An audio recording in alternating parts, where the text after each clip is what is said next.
দিনে একবার হইলেও এই দোয়াটা আপনি পড়ুন। আপনি যদি সম্ভব না হয় প্রতিদিন দিনে একবার হইলেও এত বড় সওয়াব থেকে কখনো আপনি বঞ্চিত হবেন না। দিনে একবার হইলেও এই দোয়াটা আপনি পড়ুন, ছোট্ট একটি দোয়া। এই দোয়াটার ফজিলত শুনলে আপনি অবাক হয়ে যাবেন।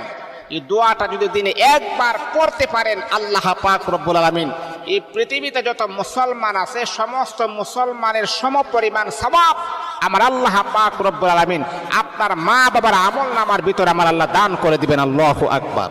যত মুসলমান রয়েছে সমস্ত মুসলমান পরিমাণ সওয়াব আল্লাহ পাক আপনার আমল নামার ভিতরে, আপনার মা বাবার আমল নামার ভিতরে প্রবেশ করায় দিবেন। যদি আপনি দিনে একবার যদি আপনি পড়তে পারেন, আপনি পড়বেন রব্বিগফিরলি ওয়ালি ওয়ালিদাইয়া ওয়ালিল মুমিনিনা ইয়াওমা ইয়াকুমুল হিসাব।